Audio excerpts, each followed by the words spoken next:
मनुस्मृति में शूद्रों के लिए क्या क्या घटिया बातें लिखी हैं।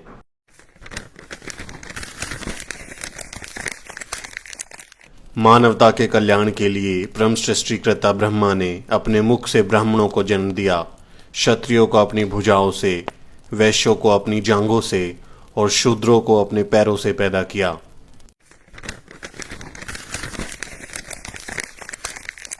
भगवान ने कहा है कि एक शूद्र का कर्तव्य है कि ऊपरी वर्णों की श्रद्धा पूर्वक सेवा करे, उसका यही धर्म है।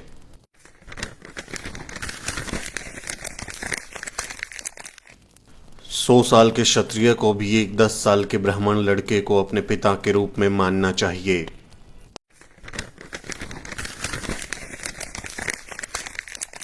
ब्राह्मण को भोजन के लिए कभी भी अन्य वर्णों के व्यक्तियों को आमंत्रित नहीं करना चाहिए। अगर कोई ब्राह्मण से भोजन मांगता है तो ब्राह्मण कुछ बचा खुचा दे सकता है, लेकिन वो भी उसके नौकर घर के बाहर देंगे।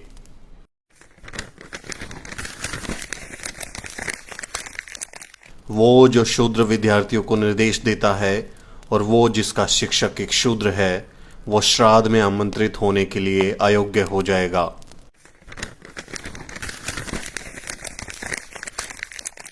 एक शूद्र शिक्षा प्राप्त करने के लिए अयोग्य है।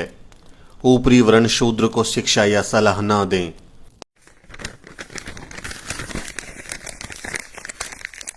यह आवश्यक नहीं कि शूद्र को नियमों और संहिताओं का पता होना चाहिए और इसलिए उन्हें पढ़ाने की आवश्यकता नहीं है।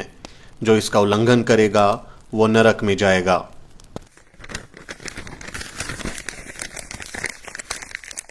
एक ब्राह्मण को ऐसे देश में न रहने दें जहां शासक शूद्र हो।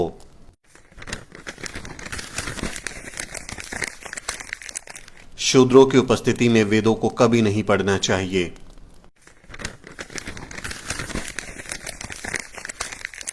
जिस देश में ब्राह्मण नहीं है, जहां ब्राह्मण खुश नहीं है, वो देश तबाह हो जाएगा।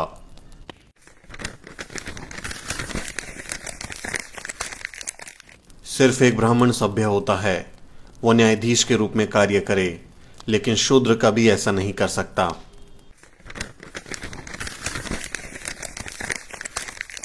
एक राजा जिसके साम्राज्य में एक शूद्र कानून का पालन कराए, वो साम्राज्य दलदल में गाय की तरह डूब जाएगा।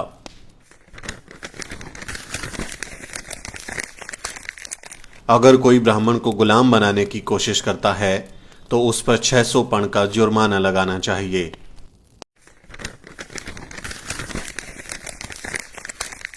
एक ब्राह्मण शूद्र को किसी वेतन के बिना सेवा करने का आदेश दे सकता है, क्योंकि ब्राह्मणों की सेवा करने के लिए ही ब्रह्मा ने शूद्र को बनाया है।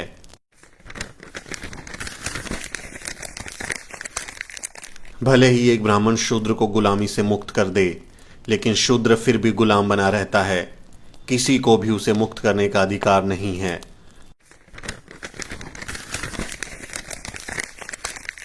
एक शूद्र जो द्विज व्यक्ति का अपमान करता है, उसकी जीभ कटेगी, क्योंकि वो नीच है।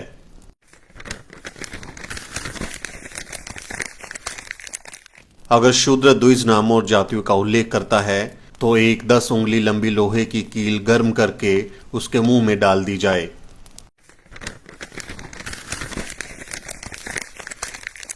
यदि कोई शूद्र घमंड से ब्राह्मणों को धर्म का उपदेश देता है तो राजा उसके मुंह और कानों में जलता हुआ तेल डलवा दे।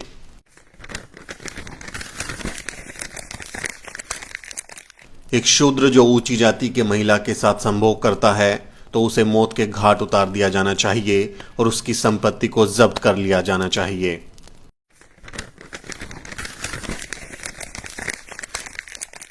एक ब्राह्मण शूद्र को बाध्य कर सकता है, चाहे वो खरीदा गया हो या बिना काम किया हुआ हो।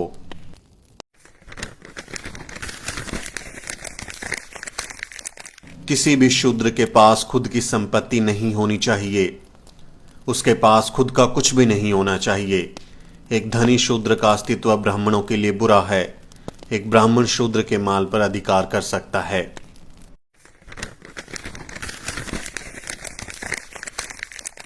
एक ब्राह्मण बिना किसी हिचकिचाहट के शूद्र की संपत्ति जब्त कर सकता है।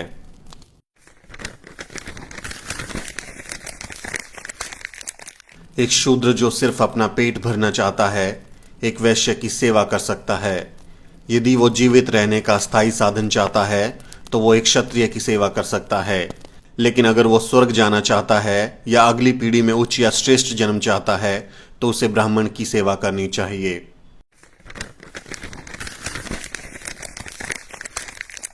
एक शूद्र का सबसे पवित्र कर्तव्य ब्राह्मणों की सेवा करना है।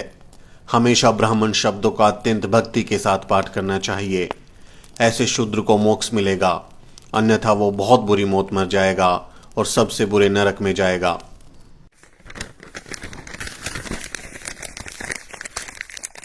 एक शूद्र जो स्वर्ग के लिए ब्राह्मणों की सेवा करता है उसे ब्राह्मणों का नौकर कहा जाएगा।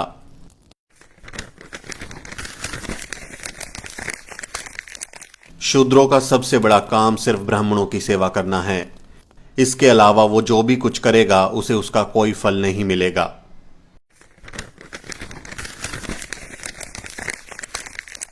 ब्राह्मण शूद्रों को बचा हुआ भोजन, पुराने फटे कपड़े, खराब अनाज और पुराने बर्तन दे सकता है।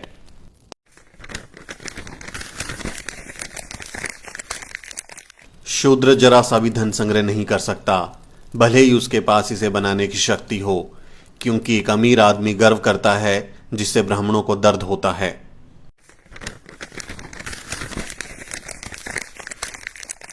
एक ब्राह्मण शूद्र से कभी भीख नहीं मांगेगा।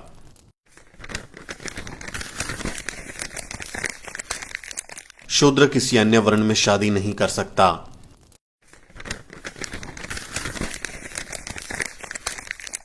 एक ब्राह्मण के नाम का पहला भाग कुछ शुभ संकेत देता है। एक क्षत्रिय सत्ता से जुड़ा हुआ है और एक वैश्य धन के साथ, लेकिन एक शूद्र व्यक्ति अपमान के साथ जुड़ा है।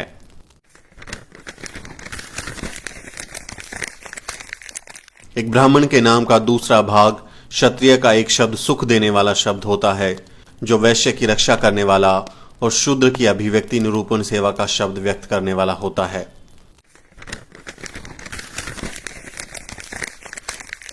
ब्राह्मण इस घटिया किताब को अपनी श्रेष्ठ किताब मानते हैं।